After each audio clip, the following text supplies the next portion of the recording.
muy buenas noches. Muchas gracias por estar aquí una vez más en la Fundación Global Democracia y Desarrollo, acompañándonos en esta ocasión a una presentación y puesta en circulación de un tema muy importante para el Centro de Estudios de Seguridad y Defensa. Es un tema muy importante porque cuando hablamos de seguridad, pues generalmente hablamos de medidas preventivas, generalmente hablamos de políticas públicas, pero también existe una realidad. La realidad es que al pasar ya por todo el proceso que está relacionado con la seguridad y la defensa, pues llega al punto en que no queremos estar, que es la parte penitenciaria. O sea, es el punto donde ya los reclusos pues pasan a una realidad, y es una realidad existente. Las cárceles que existen no solamente en la República Dominicana, sino que existen en todo el mundo. República Dominicana ha sido y es desde el 2003 un ejemplo a seguir en toda América Latina, porque nuestro modelo penitenciario comenzó a cambiar. Hoy tenemos dos modelos que subsisten y cohabitan de manera, cada uno de ellos de una manera diferente. Cuando Jennifer llega al Centro de Estudios de Seguridad y Defensa y nos presenta la señora Yamile Eusebio este programa y esta investigación, realmente para nosotros fue un reto, porque entendíamos que teníamos que darle una mirada a qué estaba pasando en la República Dominicana, cuáles eran los retos y cuáles eran las amenazas, cuáles eran nuestras posibles modificaciones, qué teníamos que hacer. El modelo ya estaba en curso y necesitábamos saber qué teníamos que hacer para mejorar nuestro modelo penitenciario. Jennifer se acerca a nosotros, trabajamos durante alrededor de 2 años, dándole seguimiento a cada una de sus entrevistas y cada una de sus visitas. Realmente esta investigación llenó nuestras expectativas, ya que pudimos darnos cuenta qué estaba pasando en la República Dominicana y que a pesar de que nuestro modelo penitenciario es un ejemplo para toda América Latina, todavía tenemos muchas cosas que debemos de mejorar. Creo que hablarles de cuál es la investigación, qué pasó en esta investigación, es ya irme al tema por lo cual ustedes están aquí y Jennifer también comparte con nosotros. Así que bienvenidos, muchas gracias por estar acá y le dejo en el escenario a la señora Jennifer, quien es investigadora del John Jay College y va a presentarle para todos ustedes la reforma penitenciaria en la República Dominicana, una mirada desde los objetivos del desarrollo sostenible de Naciones Unidas. Muchas gracias y muy buenas noches. Gracias a todos por estar aquí, por acompañarme. Quiero primero decir que esta investigación es una investigación académica, independiente. Yo soy una persona desde afuera. Agradezco mucho la bienvenida de todo el país y de los socios de gobierno que me han dejado el espacio para hacer este estudio. Y solo quiero aclarar que vengo como persona externa sin ninguna afiliación y es un esfuerzo de documentar las experiencias y lecciones de esta experiencia tan interesante. Quisiera también agradecer especialmente a los directores que nos acompañan del modelo y de prisiones que me han brindado un acceso realmente muy generoso y también las demás instituciones de gobierno. Entonces, para empezar, 2 preguntas fundamentales que quiero conversar esta noche. Primero, el estudio en general pregunta cómo perciben y viven las personas privadas de libertad las condiciones y la vida cotidiana en los centros penitenciarios del país. Y segundo, hacia el tema de derechos humanos, ¿qué podemos aprender de la reforma penitenciaria dominicana para avanzar el objetivo de desarrollo sostenible 16 de las Naciones Unidas? Y como vamos a ver, no es una cosa cerrada, obviamente los demás objetivos también tienen relevancia.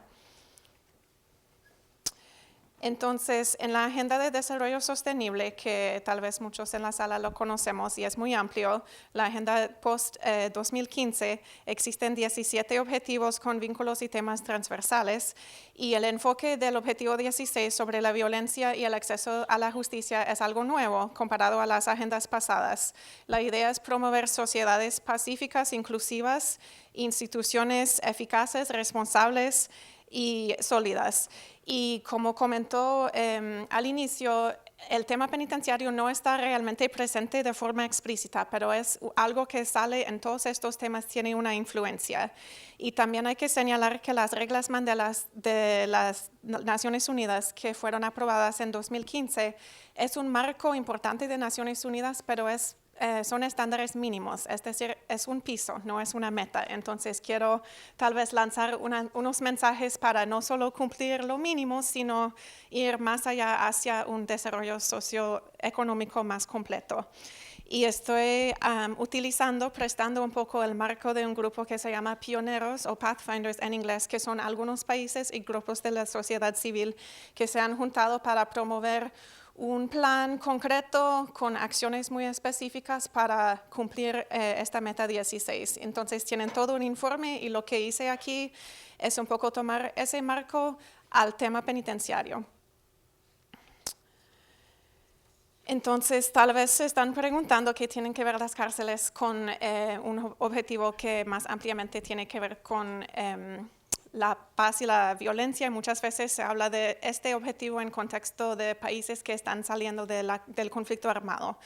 Mi primer punto es que lo demás que propone la Agenda de Desarrollo también afecta al crimen, es decir, que la exclusión social es una de las causas principales, como sabemos, y la cárcel realmente no es la solución, es como una herramienta de intermedio, pero no resuelva las causas fundamentales. Entonces, esta agenda más ampliamente puede contribuir también a una reducción del crimen. También la cárcel o la prisión representa el espacio de máximo control del Estado sobre sus ciudadanos, de manera literal. Entonces, el cumplimiento de los derechos básicos y los servicios básicos es como una prueba que en ningún país del mundo lo ha cumplido todo el tiempo y todos los días, pero es como un espacio muy clave para ver cómo están andando estos temas con una población muy marginalizada. También las condiciones y los servicios que experimentan adentro afectan el desarrollo social y económico de estas personas después de su salida. Y hablando en términos más concretos, es un gasto de Estado mantener a tantas personas privadas de libertad. Entonces, una pregunta que quiero plantear esta noche es cómo, se estima de algunos estudios que la seguridad ciudadana en la región de América Latina cuesta más o menos 3.5% del PIB. Y de estos recursos que se asignan al tema, ¿cómo priorizamos esos recursos? ¿Cuántos al sistema penitenciario y otros aspectos? Y dentro del sistema penitenciario, ¿cómo priorizar los recursos? Y un mensaje que creo que no tengo que convencer a los que están en esta sala, pero más ampliamente, la cárcel es la sentencia es la suspensión del derecho a la libertad, pero no se suspenden los demás derechos que una persona tiene como ser humano y como ciudadano. Entonces, aquí un otro mensaje que quiero plantear con este estudio es que los demás derechos que aplican a todo el país, al pueblo, también aplican a los privados de libertad y muchas veces quedamos un poco corto ahí. Y un logro importante de esta reforma, no solo en el país, sino internacionalmente, es que ha logrado un cambio en el discurso público y en la imagen pública de lo que es un privado de libertad. Ya no hablamos de preso, de reo, hablamos de interno, de persona con segunda oportunidad que tiene chance de reinserción. Y eso no es cosa pequeña.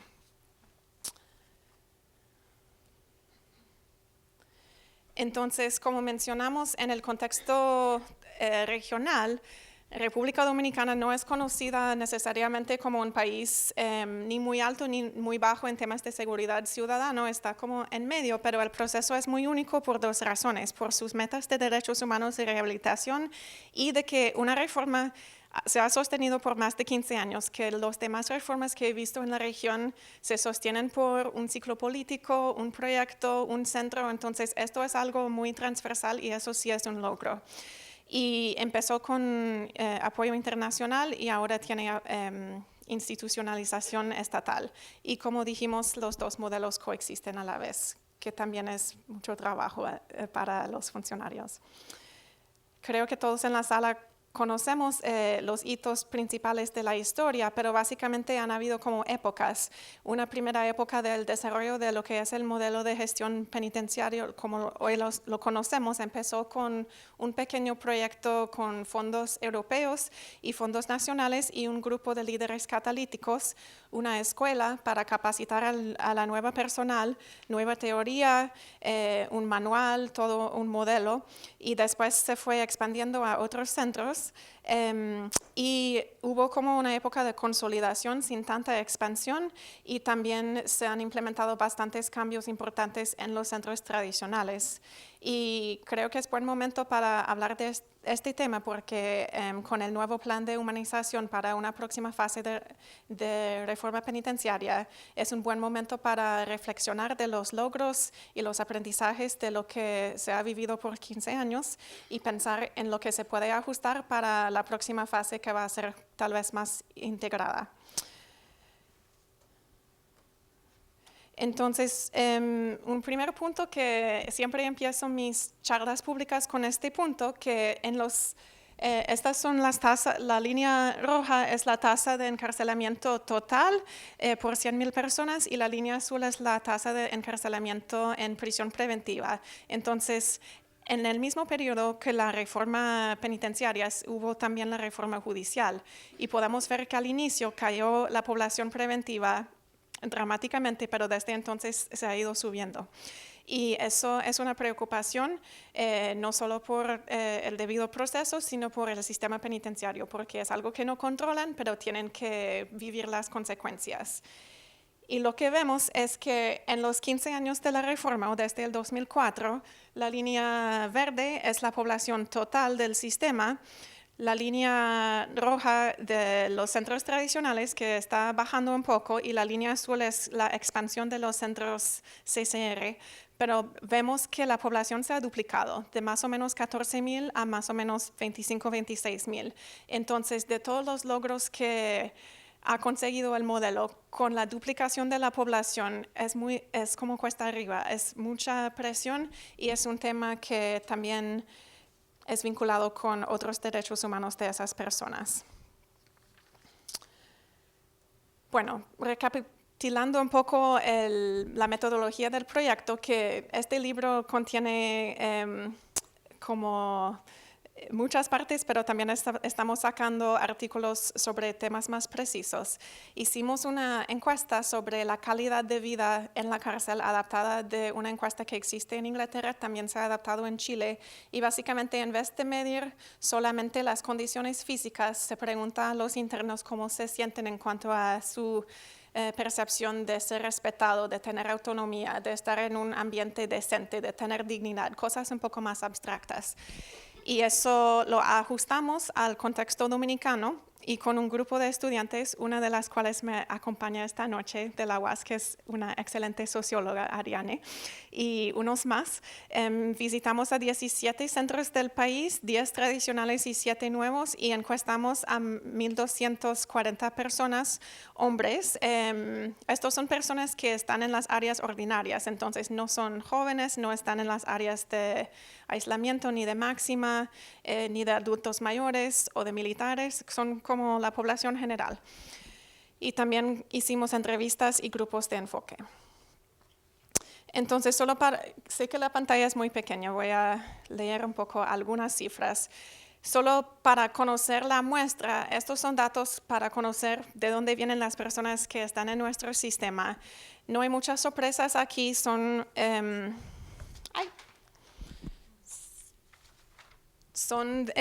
más o menos de la edad la edad mediana es 33. Una cosa que creo que es importante señalar es que Más de la mitad están a nivel de escuela primaria y 8% entran sin tener nada de escuela. Entonces, para muchas personas es la primera vez que tienen la oportunidad de ir a la escuela formal. También vienen con diferentes delitos y situaciones legales. Solo voy a arreglar esto. En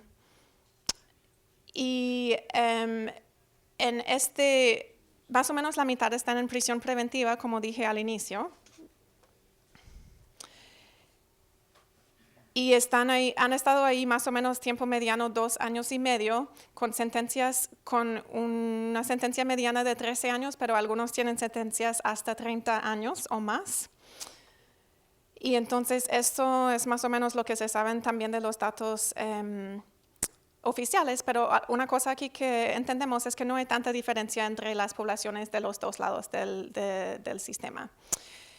Un tema también importante es como la trayectoria que han tenido en el sistema. Entonces, una medida común que se utiliza en sistemas penitenciarios es la medida de reincidencia, que se refiere específicamente al mismo delito con sentencia, pero una cosa que es importante también medir son los reingresos, porque muchos ingresan más veces sin necesariamente tener la misma condena. Entonces podemos ver que hay más personas que reingresan al sistema tradicional, pero también al sistema nuevo. Estos números parecen altos, como 38% o 29%, pero comparado a Estados Unidos, donde va más allá de 60%, es como normal. Solo quiero señalar que hay diferentes maneras de medir lo que está pasando y la reincidencia oficial legal es una medida más específica y esto es un poco más global, porque la experiencia, si uno está preventivo o condenado, la vida diaria es muy parecido. También el 14% de las personas en el modelo nuevo han estado en el modelo viejo y eso afecta sus percepciones y sus expectativas. Y más o menos 12% de las personas estuvieron en el sistema menor. Podemos ver aquí, solo quiero pausar sobre el tema de la prisión preventiva, que básicamente si queremos reducir la población penitenciaria en total, hay que reducir los ingresos y ampliar las salidas, los egresos. Entonces, una cosa que sucede con la prisión preventiva que notamos en la encuesta es que, bueno, el tiempo mediano que estuvieron las personas que nos hablaron es de más de un año, que significa que su tiempo de 3 meses fue renovado varias veces. Otro dato interesante es que más o menos el 20% de esas personas nos dijeron que su propio abogado de defensa pidió la prisión preventiva, que me sorprendió a mí porque normalmente se imagina que él pide algo de libertad. Entonces es tal vez un tema de la carga de trabajo de los defensores. Y el juez impone prisión preventiva como primera opción en casi todos los casos y no necesariamente de las medidas alternas. Y también cuando hablamos de libertad condicional, podemos ver que es casi 70% de las personas elegibles, o sea, que han cumplido su tiempo de sentencia para ser elegible, no lo han solicitado. Y eso podría ser porque no saben cómo, no tienen los recursos, no sienten que están con sus criterios, pero eso también afecta la cantidad de personas que salen del sistema. Y en las entrevistas lo que vimos con jueces, fiscales, defensores y otros actores es que hay una falta de confianza hacia otras partes del sistema, entonces prefieren tener la persona, saben que está ahí porque no confían tanto que el resto del sistema lo puede encontrar en el momento debido, es una preocupación. También me parece que hay una falta de conocimiento sobre las medidas alternas y sobre cómo se implementan en la comunidad.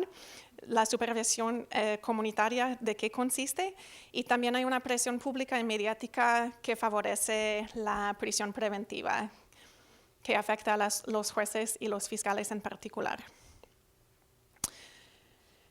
Entonces, solo para hablar de algunos temas, no voy a citar las entrevistas aquí, pero algunos temas en común que nos salieron de las entrevistas y los grupos de enfoque es que una cárcel sigue siendo una cárcel y por lo más progresista que puede ser, las personas siguen sintiéndose como olvidados e invisibles en ciertos sentidos. Y también están ahí viendo que hay oportunidades de aprender y cambiar y es una cosa como sorprendente para muchos. Muchos expresaron un cierto cinismo ante la opacidad y las demoras del sistema judicial, que ellos no tienen con quién denunciar esto, entonces como que traspasan su sentido de cinismo hacia el mismo centro penitenciario. Y hay un bajo conocimiento de los derechos básicos y de qué pueden hacer en casos de violación de sus derechos. En breve, en los centros tradicionales tienen más autonomía y libertad y acceso a productos y eso ciertas personas aprecian ese nivel de autonomía y de acceso, pero también tiene un alto costo y es muy desigual. Y a veces hay confrontaciones y poco espacio y menos programas, aunque eso está cambiando. En cambio, en los centros, los CCRs del nuevo modelo, hay más estabilidad, tranquilidad, más programas formales, más acceso equitativo a los recursos, pero el monitoreo es más estricto y hay personas que lo sienten como una restricción por su experiencia previa y a veces hay pocas oportunidades de ganar un sueldo. Entonces, hay muchos avances, pero también algunas preocupaciones, que para decirlo en cualquier país del mundo es muy normal.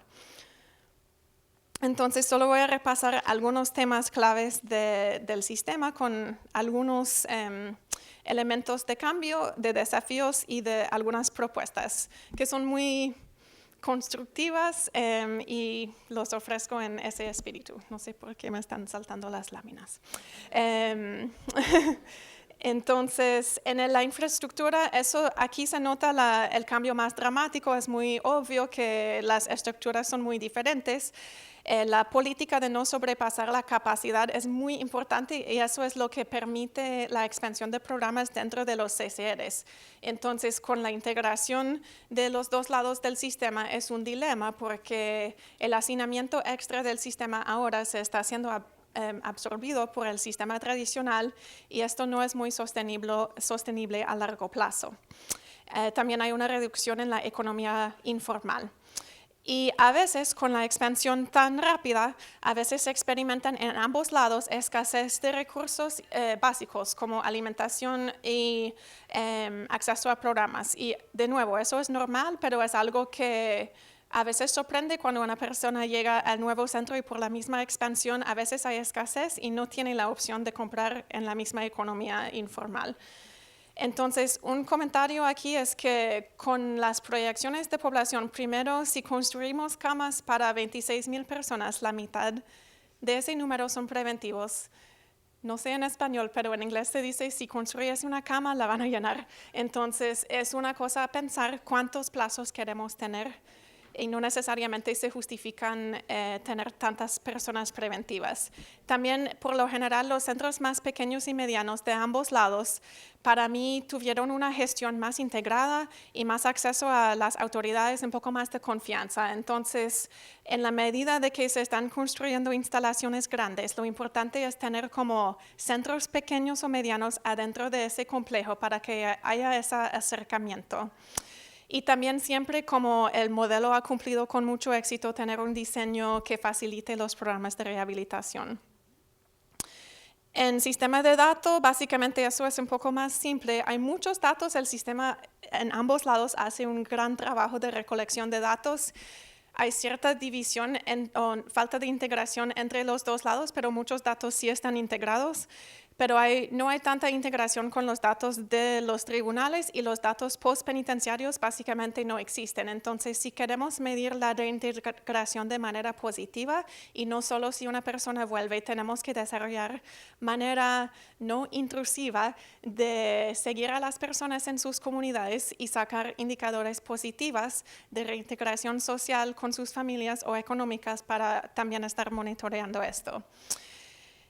Y una recomendación aquí es que se haga levantamientos de datos en todo el sistema de manera integrado periódicamente para tener línea de base y eso ayuda con las evaluaciones y eso también permite hacer evaluaciones de intervenciones específicas. Y también abrir el espacio a más estudios académicos, que creo que hay todo un mundo de aprendizaje ahí. En cuanto al personal, eso es tal vez el logro más impresionante del sistema nuevo, porque básicamente han construido todo un nuevo cuerpo de profesional, que son los agentes de vigilancia y tratamiento penitenciario. Y eso implica una capacitación extensa, una muy clara definición de tareas y roles, y también hay profesionales de la comunidad que están ahí. Entonces, pero hay un énfasis fuerte que es entendible en el rol de seguridad y eso es una prioridad, no lo estoy negando, pero a veces también hay que invertir en los demás espacios de trabajo social, de tratamiento, de servicios jurídicos y también incluir a personas de otras instituciones porque la institución penitenciaria no puede cubrir necesariamente todas esas áreas. Y eso puede ser una área para fortalecer la capacitación en trabajo social, en derechos humanos y tener como una mezcla de personas con formación en la línea de los VTP que es muy consolidado, muy importante, genera todo el espíritu, el fundamento del modelo, pero también tener los insumos de profesionales de la comunidad local y de otras instituciones de gobierno. Creo que sí, y solo... por ejemplo, constatamos que entre 8 a 25% de las personas en cada centro en el modelo nuevo son en roles que no son de seguridad, que es muy importante y es mucho más de lo que están en los centros tradicionales que también han agregado mucho personal, pero el balance no es de reducir la seguridad, es de ampliar ese rol de trabajo de tratamiento. En cuanto a los programas, el modelo tiene un sistema de fases de observación, de tratamiento y de prueba. Entonces, en ambos lados han ampliado mucho el acceso a la educación formal. Bajo condiciones muy difíciles a veces, el sistema tradicional ha implementado un programa de alfabetización en condiciones bastante complicadas. Y también hay diferentes tipos de programas de apoyo psicosocial, artísticos, etc. Los desafíos tienen que ver con el espacio, la logística, que se puede resolver hasta cierto punto con la infraestructura. También hay como una falta de conocimiento, lo preguntamos en nuestra encuesta, una falta de conocimiento básico sobre lo que son los derechos humanos en general y los derechos de los privados de libertad específicamente. Entonces, eso puede ser un contenido explícito y más fuerte dentro de cada tipo de programa que se ofrece. También en el modelo nuevo hay muchos talleres de aprender diferentes tipos de trabajos vocacionales, de diferentes manualidades, pero hay una demanda de parte de los internos, un deseo de tener trabajo remunerado también, porque quieren tener cómo mantener a sus familias. Además, creo que podría haber más criterios específicos para asignar a las personas a tratamientos que realmente corresponden a su situación y su circunstancia y documentar el progreso. Entonces, podemos ver aquí un poco la expansión del acceso a la educación de los dos lados. Los dos tienen bastante, especialmente bajo las condiciones, pero podemos ver que al lado tradicional más de la mitad no asisten a ningún programa de escuela y en el lado nuevo más o menos 30% no asisten. Y por una parte es que no hay espacio a veces y por otra parte muchas veces encontramos personas que ya completaron su colegio y no tienen opción de universidad. Entonces, algunas propuestas en cuanto a programas es que, bueno, primero ampliar los programas y servicios afuera de las cárceles. Si estamos promoviendo sentencias y medidas alternas, ahí tienen que tener algún contenido. Y ahora una de las razones por la cual no necesariamente se envían a esos programas es que no existe como ese espacio organizado, tanto en el medio libre como en la postpenitenciaria también.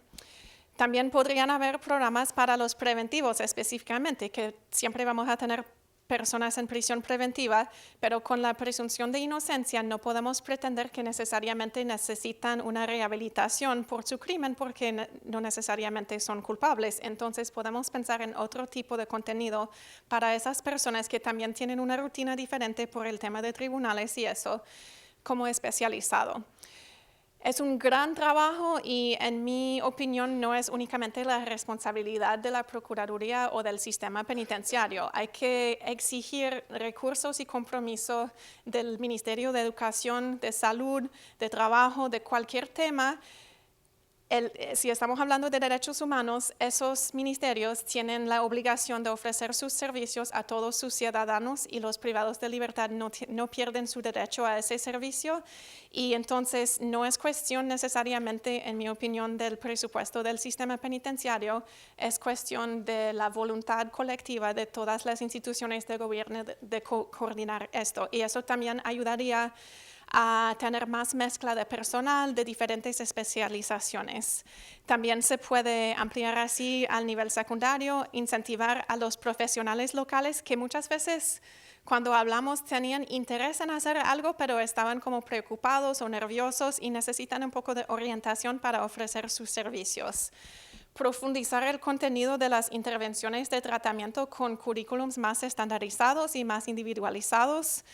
Y una propuesta tal vez atrevida, pero los internos tienen muchas ideas para qué tipo de tratamiento y programas quieren tener.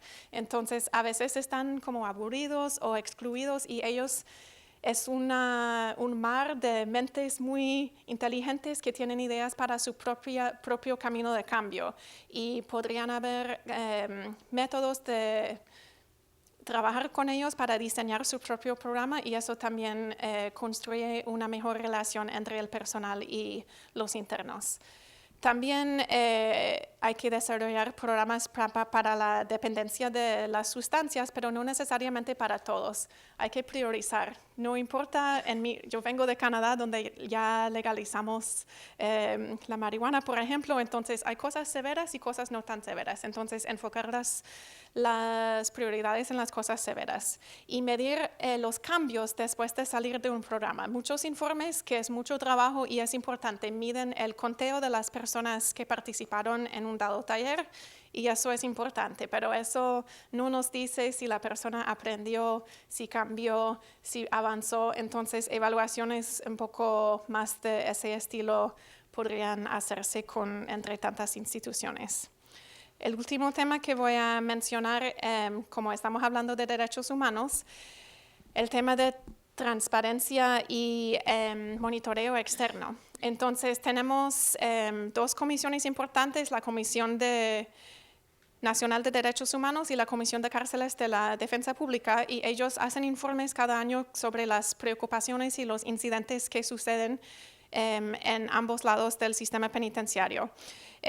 Un tema que suele salir en todos los informes que es preocupante es el uso de la disciplina excesiva y a veces utilizando disciplina física, que no digo que es tan común, pero hay incidentes que regularmente se documentan y el uso excesivo del espacio de aislamiento. Entonces, hay que tener una respuesta a eso, por un lado, pero también hay que tener canales para que los mismos internos sientan la confianza de denunciar cuando esos incidentes que no son muy comunes, pero pasan a veces, y para tener el espacio de informar, documentar y contestar. Puede ser con su abogado o con el juez de ejecución de la pena. Muchas veces acuden a los medios, pero eso no es como algo que cada persona puede hacer, es un poco aleatorio. Espacios más accesibles para hablar con los jueces. Algunos jueces son súper presentes en los centros y en otros centros casi no llegan, según me contaron. Entonces, como estandarizar un poco ese mecanismo. Y también fortalecer la respuesta institucional y el acceso de la comunidad local a los mismos centros, porque no es solo de llegar cuando hay un problema. Si la comunidad local está llegando, no solo las familias, pero entidades de la comunidad local, que en muchos casos me impresionó, hay mucha presencia de esas entidades para que haya esa apertura. Entonces voy terminando con las herramientas de la hoja de ruta del objetivo 16. Básicamente hay 3 ejes claves: prevención, renovación y compromiso. Entonces, el mensaje primero que quiero resaltar en cuanto a la prevención es que no hablamos de prevención y cárcel. El sistema penitenciario es algo que contribuye a la prevención del delito en sí. y sí se logra una reintegración socioeconómica positiva. Y el aumento en la población carcelaria socava esa meta. Entonces, si queremos la reintegración, tenemos que tener menos personas en el sistema en general. La transformación institucional es uno de los logros más impresionantes de la experiencia dominicana. Es una transformación a todos los niveles, en prácticas, en rutinas, en actitudes, y eso se tiene que integrar en todo el sistema. También han habido muchas transformaciones positivas en el sistema tradicional, han implementado nuevos programas de psicosociales, de talleres con los internos, entonces eso se tiene que continuar frente a cualquier desafío. Y el protagonismo de los internos, que son las personas más afectadas. Ellos a veces se sienten que todo lo que viven cada día es algo que no saben, no tienen el papel en diseñar cómo va a ser su vida cotidiana. Y obviamente hay políticas, prácticas institucionales que son necesarios, pero yo creo que también hay un espacio para que ellos tengan un mayor papel en diseñar sus actividades diarias para que se sientan más autónomos y más empoderados. Estas son 9 acciones catalíticas, que es una lista general que aplica a todos los objetivos de la Agenda 2030, pero básicamente señala que hay que atender a los grupos vulnerables, y yo propongo aquí que los internos en general son un grupo vulnerable y dentro de ellos también hay grupos específicos. Prevención en las comunidades más afectadas, acceso a justicia, gobierno abierto. Esto todo tiene mucha relevancia al sistema, aunque son temas genéricos. Identidad legal, hay personas, especialmente personas extranjeras e inmigrantes, que no tienen documento de identidad adentro, y eso es algo que se puede resolver. Personas como agentes de cambio y un enfoque generalizado de derechos humanos y equidad de género. Y de nuevo reitero el mensaje de que las personas privadas de libertad no pierden sus derechos estando en un centro penitenciario, más que su derecho a movimiento libre. Y eso es algo que el proceso de reforma dominicano realmente ha logrado comunicar a mucho nivel en la región y en el país, pero también falta porque siempre hay un cierto rechazo público. Y también tenemos necesidad de evidencia y datos, más estudios externas y internas, evaluaciones, capacidad de análisis de diferentes maneras de medir eso. Las metas de desarrollo también tienen indicadores de medida. Presupuestos que dejan planificar múltiples años. Yo sé que eso es un tema más allá de esta presentación, pero para poder planificar más adelante y hacer una inversión clara en reducir la población carcelaria como una meta de la inversión con cualquier recurso que se necesite. Programas y invertir en los programas adentro y postpenitenciario. Y también el aprendizaje y el intercambio internacional como a nivel nacional, espacios para... Es muy complicado con un tema tan sensible, pero hay que experimentar. A veces van a haber fracasos, éxitos, y eso es parte del aprendizaje. Si lo documentamos así, no es necesariamente un fracaso, es un aprendizaje y uno va ajustando en el camino.